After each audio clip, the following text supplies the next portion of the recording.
तो steam nozzle discuss हो चुके हैं, उसके ये पैरामीटर्स मैंने बता रखा है, कैसे ये इक्वेशंस आपको फाइंड आउट हुए, तो SF ई इक्वेशन से आपको फाइंड आउट हुए हैं। क्लियर। देन ये सारी चीज़ें डिस्कस हो चुकी हैं कि ये जो चीज़ें हैं ये हमारा थ्रोट है, दिस इज थ्रोट, ठीक है। इनलेट आउटलेट थोड़ा और क्लियर हो जाएगा, यहाँ से आपको ऐसे बन रहा है, ऐसे बन रहा है, इनलेट आउटलेट, दिस पोर्शन जहाँ पे स्मॉल एरिया रहेगा वो हमारा क्या होगा, थ्रोट होगा, वो क्या होगा, थ्रोट होगा। लेकिन ये पोर्शन और ये पोर्शन जो होगा ये कन्वर्जेंट है, this is convergent and this is the divergent. जहाँ पे एरिया बढ़ रहा है, जहाँ पे एरिया बढ़ रहा है वहाँ पर डाइवर्जेंट, जहाँ पे एरिया कम्पैक्ट हो रहा है कन्वर्जेंट। क्लियर।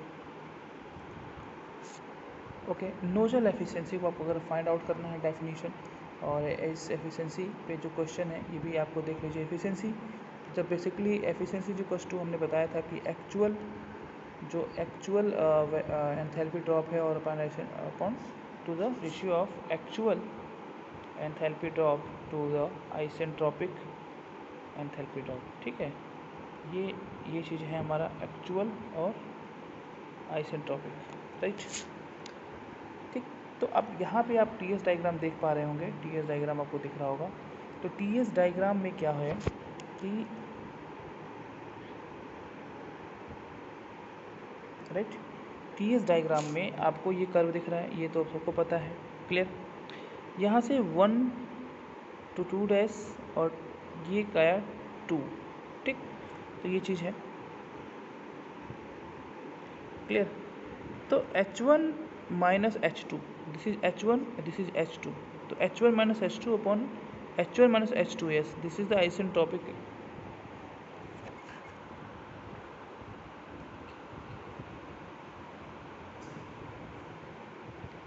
ठीक है, this is H1 and this is H2, ठीक है। तो this is the actual enthalpy drop, ठीक है। सी हियर, यहाँ पे आप देख पा रहे होंगे कि अगर हम कहें H1 माइनस H2, ये हमारा एक्चुअल एंथैल्पी ड्रॉप है, तो ये आपको ये दिख रहा है।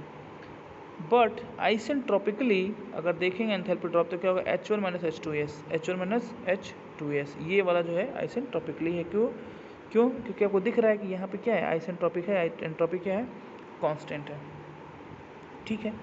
अब देखो, discharge through the nozzle given gain in kinetic energy, जब नोजल से थ्रू, क्या आपने नोजल में क्या पढ़ा, नोजल का क्या है, पोटेंशियल प्रेशर एनर्जी किसमें कन्वर्ट हो रहा है, काइनेटिक एनर्जी में। तो अगर हम डिस्चार्ज कर रहे हैं थ्रू द नोजल तो हमें डेफिनेटली समथिंग जो है, कुछ ना कुछ क्या है हमको मिलेगा, गेन करेगा काइनेटिक एनर्जी। तो काइनेटिक एनर्जी कुछ टू क्या होगा, एडियाबैटिक हीट ड्रॉप, मतलब work done during the Rankine cycle, right. यहाँ तक क्लियर। तो C square by 2, C is what, C is the velocity actually. आप v भी लिख सकते हैं, आप भी जो भी लिखेंगे तो आप डिनोट करेंगे कि c क्या है। c is the velocity here, C square by 2 is equals to n by n minus 1 into P1 minus V1। तो ये जो आपको वर्क डन दिख रहा है माय डियर, ये कहाँ का, ये हमारा क्या है, एडियाबैटिक वर्क डन दिख रहा है। जो वर्क डन दिख रहा है रैंकाइन थ्रू वो वाला वर्क डन है। अब हमने क्या किया कि यहाँ पे P1 V1 कॉमन ले लिया। तो जब P1 V1 आपने कॉमन लिया माय डियर यहाँ पे, तो क्या है अंदर आ गया 1 minus P2 by B1, P2 B2 upon P1 B1, this is the equation number first, right. चूँकि हम जानते हैं आइडियाबैटिक केस में P1 B1 अपॉन, ये हम जानते हैं कि P1 B1 power gamma is equals to, या फिर n is equals to P2 B2 power gamma या फिर n, ठीक है। तो यहाँ से हमने V2 निकाल, इस ये हमारा आ जाएगा इक्वेशन, बिल्कुल पता है। अब ये वैल्यू पुट कर देंगे हम इक्वेशन नंबर फर्स्ट में। तो जब हमने इक्वेशन नंबर फर्स्ट पुटअप किया तो हमने देखा कि हमको क्या मिल रहा है, ये मिल रहा है। क्लियर, वेरी गुड, ठीक। वहाँ से हमने निकाला ये फार्मूला, तो ये आया, ठीक। फिर आप थोड़ा सा कैलकुलेशन करना पड़ेगा, कैलकुलेशन करने के बाद आपको ये मिल जाएगा। तो फाइनली ये चीज़ हमारा मास डिस्चार्ज है kg पर सेकंड में। तो ये इंटू सी पढ़ा होगा आपने, Q is equals to M into A into V, वहाँ से हम मास डिस्चार्ज निकालते हैं, रो ए वी होता है, ठीक है। वहाँ से निकल के आता है सारी चीज़ें। तो वहाँ से हमने मास फ्लो रेट निकाल दिया। तो फाइनली जब देखेंगे तो हमने कल ही आपको बताया था क्रिटिकल प्रेशर रेशियो, तो क्रिटिकल प्रेशर रेशियो ये हमारा निकल के आएगा। अभी मैं दिखाता हूँ आपको, ठीक। Here is the critical pressure, see see here is the critical pressure. ठीक, क्रिटिकल प्रेशर रेशियो की अगर हम बात करते हैं माय डियर, तो क्रिटिकल प्रेशर रेशियो क्या हो जाएगा, this is the critical pressure ratio, it is the P2/P1 is equals to 2/n+1 power n/n-1, right. तो ये हमारा जो आएगा, ये हमारा क्या है, क्रिटिकल प्रेशर है, this is the critical pressure. ठीक, ये समझ में आ गया। तो throat pressure upon inlet pressure की बात अगर हम करते हैं, तो ये जो प्रेशर है माय डियर, ध्यान से देख लीजिए, क्लियर कर लीजिए बिल्कुल, कि जो हमारा P2 है that is the throat pressure, right, and this is the P1 that is the inlet pressure. तो P2/P1 is nothing but 2/n+1 power n/n-1। तो यहाँ पे मैं बताते चलूँ माय डियर कि यहाँ पे जो क्वेश्चन आएगा, ये हमारा क्रिटिकल प्रेशर की बात कर रहा है, ठीक है, क्रिटिकल प्रेशर रेशियो। ठीक, आफ्टर डैट अगर हमारा n इज इक्वल्स टू 1.105 है, तो सैचुरेटेड स्टीम क्या हो जाएगा, 0.58। अगर 1.3 है तो क्या हो जाएगा, 0.5। तो वैल्यू है, आप वैल्यू पुटअप करेंगे तो आपको निकल के आ जाएगा। अब अगर एम मैक्स निकालना है तो आपको ये फॉर्मूला यूज़ करना पड़ेगा। तो formula is very important. M max depends कहाँ कर रहा है, ओनली जो है एन नंबर पे P1 और V1 पे, एंड इज इंडिपेंडेंट किस पे, V2 पे। तो आप इसको यहाँ पे नोट करते जाएंगे, अपना नोट्स करते जाइए, चाहे अपना जो भी जैसे भी आप नोट ले सकते हैं, उसे मैं मटेरियल प्रोवाइड करूँगा। अभी तक भेजा नहीं किसी चीज़ को, बट वेरी सुन भेजूँगा, मैं भी आज भेजता हूँ, देखते हैं। ठीक है, relation between A C and P, area, velocity and pressure. तो यहाँ पे आप देखें एरिया, वेलोसिटी एंड प्रेशर, तो यहाँ पे हम देखते हैं वही सिंपल सा मास फ्लो रेट वाला जो फॉर्मूला है, फंडा है, वही चीज़ है इसमें। तो ये कुछ करना नहीं है इसमें, बस हमको डिफ्रेंशिएट कर देना है दिस इक्वेशंस को। डिफ्रेंशिएट करने के बाद आपको जो मिल जाएगा ये मिलेगा। फिर आइसेंट्रोपिक प्रोसेस में हम देख लेंगे क्या है, P power gamma is equals to K हम लेंगे, इसको डिफ्रेंशिएट करेंगे तो दो इक्वेशन बन जाएगा, इक्वेशन फर्स्ट, इक्वेशन सेकंड। ठीक है, वहाँ से फिर हम चीज़ों को रिजॉल्व करेंगे तो आ जाएगा क्लियर। देखिए ये जो रिलेशंस है ये बहुत ज़्यादा इंपॉर्टेंट नहीं है एक्चुअली। जो ये नोट्स है, ये नोट्स स्पेशली जो है गेट के पर्पज़ के लिए है, ठीक है। तो बहुत डीप, कहीं कहीं पे बहुत डीप है, तो उतना ज़्यादा डीप हमको नहीं जाना है। हाँ, अब देखिए एक्चुअली जो ये प्रीवियस जो इक्वेशंस है, इसी इक्वेशन के थ्रू जो है आपको मैं बताते चलूँ, इसी इक्वेशन से तो जो डेरिवेशन हम कर रहे हैं, जो हम डेरिवेशन कर रहे हैं, इस डेरिवेशन से निकल के क्या आएगा, हमको बेसिकली मैच नंबर का फॉर्मूला निकल के आएगा, समझ रहे हैं, मैच नंबर का फॉर्मूला निकल के आएगा, जो कि आएगा कुछ इस टर्म में आएगा, जो कुछ इस टर्म में आएगा। तो यहीं पे हम मैच नंबर देखेंगे कि अगर मैच नंबर लेस देन 1 है तो फिर क्या होगा। देखिए इंपॉर्टेंट फैक्टर है यहाँ पे कि जब हम एक्सेलरेटेड फ्लो कराएंगे, एक्सेलरेट करेगा, तो मैच नंबर अगर लेस देन 1 होगा माय डियर, तो D/A जो है मस्ट भी नेगेटिव आ जाएगा। इस केस को देखते रहिए, मस्ट भी नेगेटिव आएगा। तो अगर चीज़ें देखो ध्यान दो, और इंपॉर्टेंट चीज़ बता रहा हूँ, वेरी इंपॉर्टेंट, अगर हमारा DA/A जो है नेगेटिव आता है तो आप क्या बोलेंगे, दैट इज़ द कन्वर्जेंट। अगर देखिए दो चीज़ें हैं, मैच नंबर भी अगर लेस देन 1 है तो कन्वर्जेंट होगा, और अगर DA/A का जो वैल्यू है नेगेटिव आ रहा है तो भी क्या कन्वर्जेंट होगा। तो यहाँ पे दो चीज़ें हैं, match number if less than 1 तो कन्वर्जेंट हो जाएगा, match number is more than 1 तो क्या हो जाएगा, डाइवर्जेंट हो जाएगा। तो ये पॉजिटिव, अगर हमारा DA/A क्या होगा, पॉजिटिव है तो क्या हो जाएगा, divergent.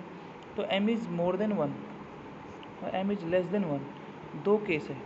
If M is less than 1 then that is the case is convergent.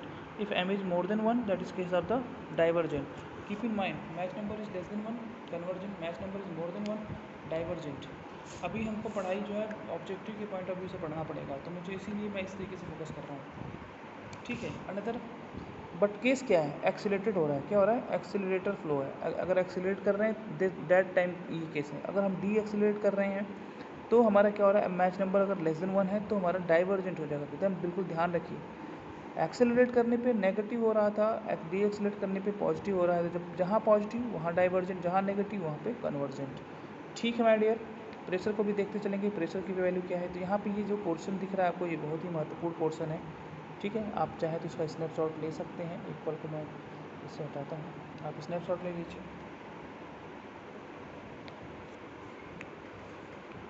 Okay, ले लिया होगा स्नैपशॉट, वेरी नाइस।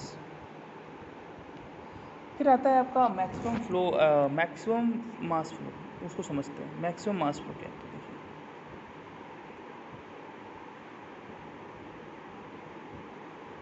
ठीक।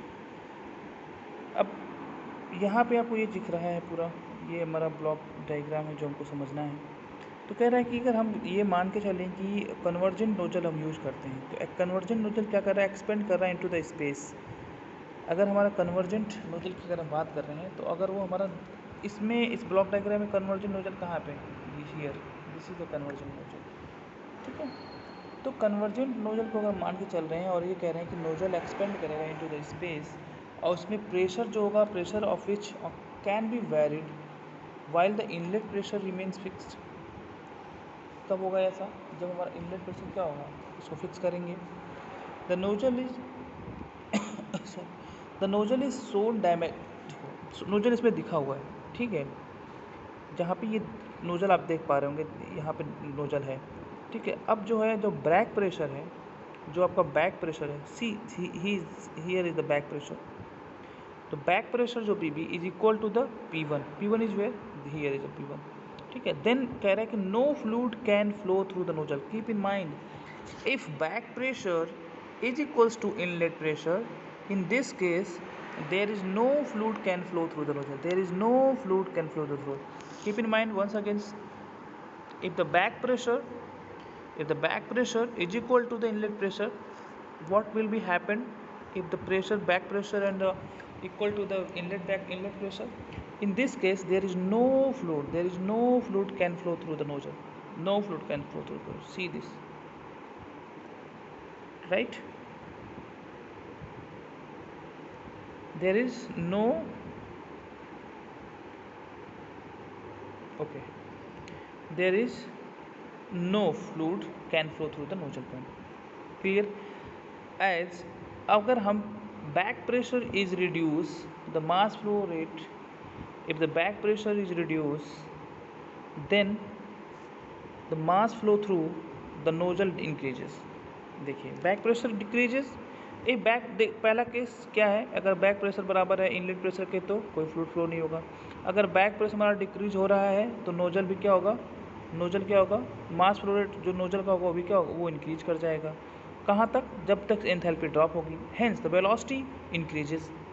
वेलोसिटी भी, मतलब pressure, back pressure is decrease हो रहा है, जाहिर सी बात है pressure is inversely proportional to the velocity, pressure decreases, velocity will be increases. Clear?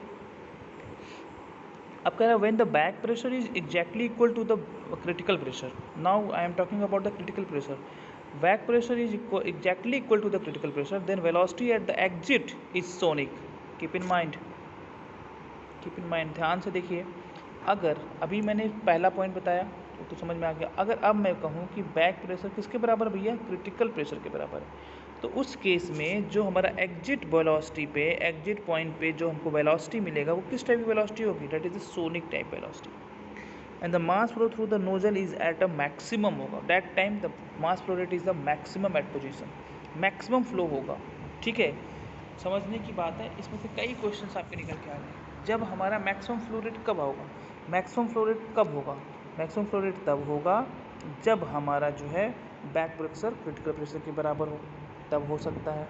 दूसरा, अगर हम बैक प्रेशर को रिड्यूस कर रहे हैं। तीसरा ये है कि अगर बैक प्रेशर क्रिटिकल प्रेशर के बराबर है तो हमारा जो वेलोसिटी एग्जिट करेगा वो सोनिक टाइप का होगा, और जो मास फ्लो होगा through the nozzle is maximum eight a maximum point पर होगा।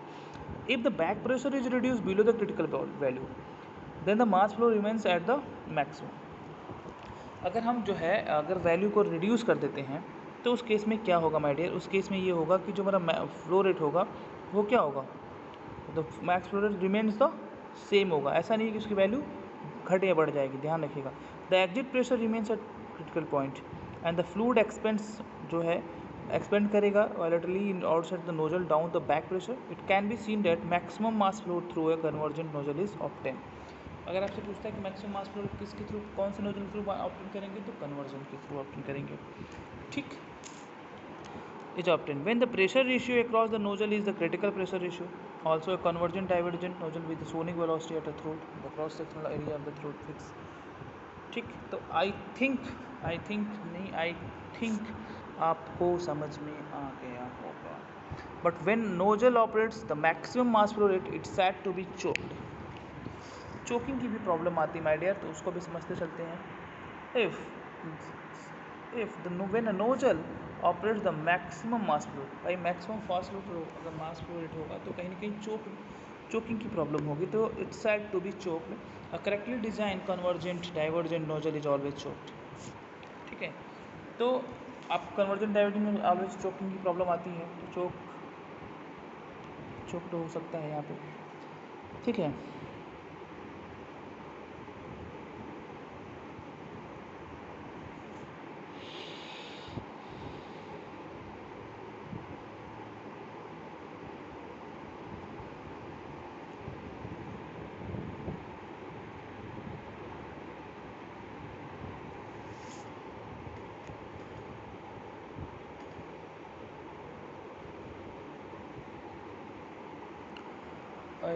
इस नोट्स को मैं प्रोवाइड कराऊंगा, भेजता हूँ अभी। स्टडी करेंगे तो और अच्छे से आपको क्लियर समझ में आ जाएगा।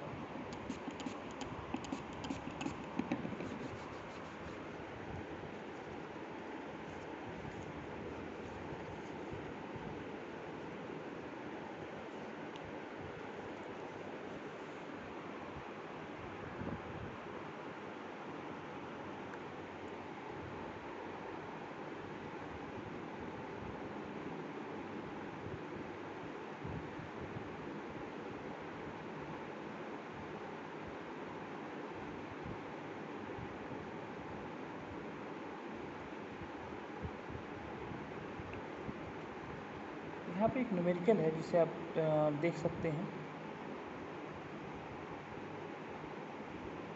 एक न्यूमेरिकल देख लीजिए,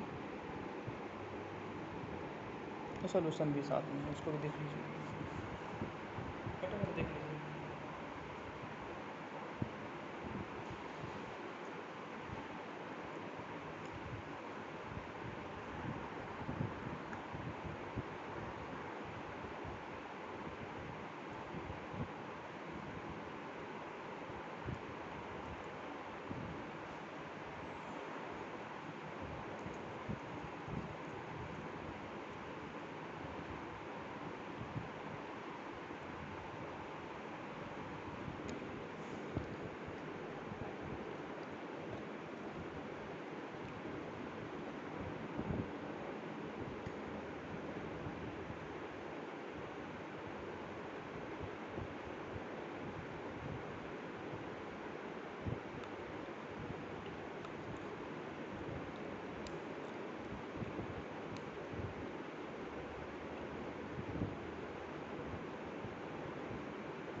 कल हम लोग जो है थोड़ा डिस्कस कर लेंगे ऑब्जेक्टिव क्वेश्चंस, नोजल्स पे जो क्वेश्चंस ऑब्जेक्टिव रहते हैं लगेंगे, वो हम लोग डिस्कस करेंगे। जैसे कि अगर एक क्वेश्चन है, मैं अभी इस पर लिख रहा हूँ, आप लोग ज़रा उसको सॉल्व करके बताइए। क्वेश्चन ये है, अगर आप सुन पा रहे हैं तो सुनिए ध्यान से। इफ़, क्वेश्चन लिख रहा हूँ, if the velocity of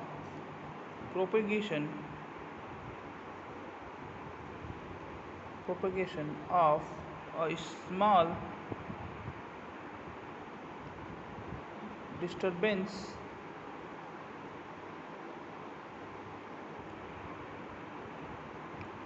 in air at 27 degrees centigrade is 320 meter per second, then at a temperature 54 degree centigrade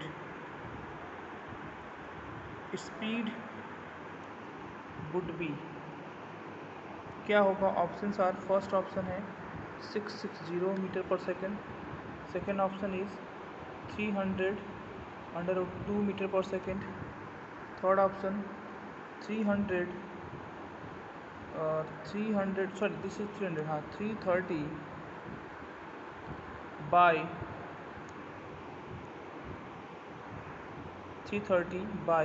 √2 meter per second, and the fourth option is 330/327/300 metre.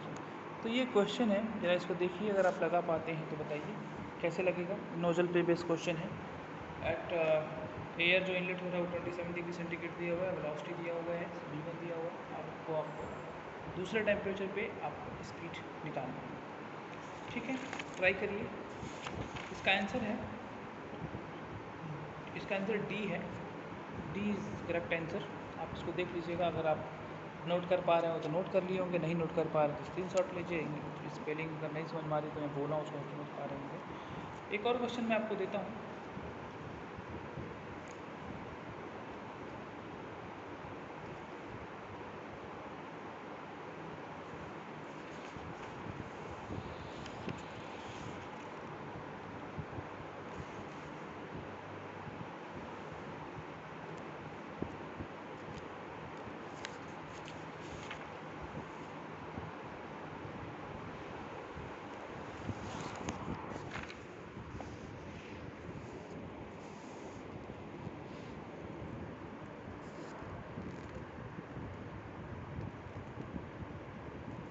Okay, तो एक question है, ये question भी आपने देखा ही होगा, तो ये लग गया होगा आपसे।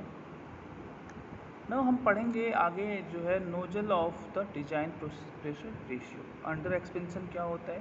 अंडर एक्सपेंशन जब भी हमारा बैक प्रेशर बिलो होगा डिजाइन वैल्यू से, the nozzle is said to be under pressure, under expand.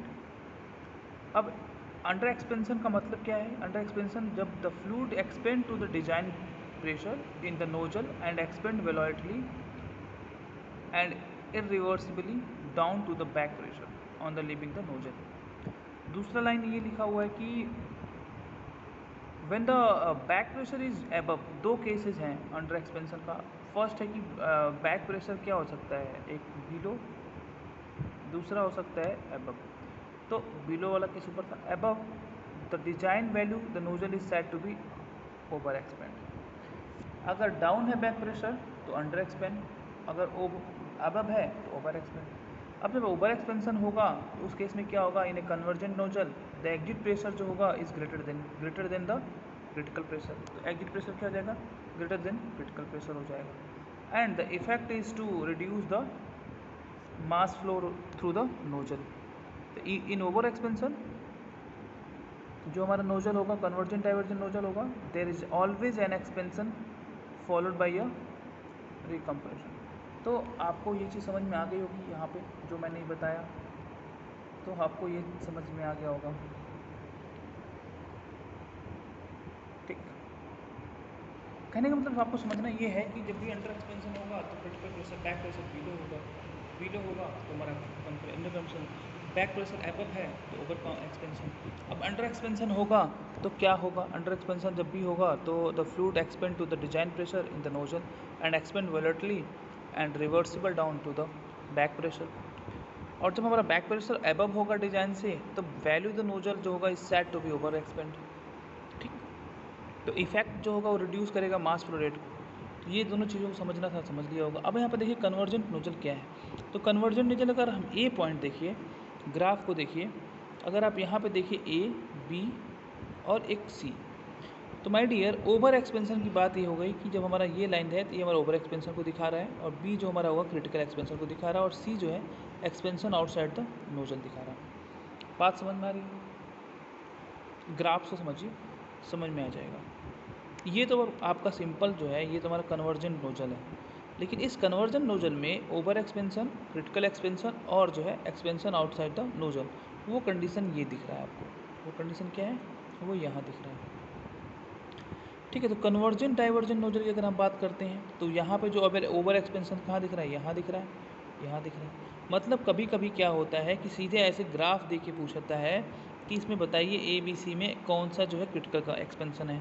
तो माय डियर आपको पता होना चाहिए कि कहाँ पे एक्सपेंशन हो रहा है क्रिटिकल लेंस में, कहाँ ओवर, कहाँ पे expansion outside the nozzle. Similarly इस केस में पूछता है, तो आप ध्यान रखिए कि ये ओवर है, क्रिटिकल है, और आपका सी जो पॉइंट दिख रहा है वो that is the convergent nozzle. तो इस तरीके से भी क्वेश्चंस आपके एग्जामिनेशन में, ऑब्जेक्टिव एग्जामिनेशन में पूछे जाते हैं। ठीक है, तो समझ में आ गया होगा। अब हम आगे पढ़ेंगे of the design pressure ratio, तो इसको हम लोग अब कल डिस्कस करेंगे। ठीक है।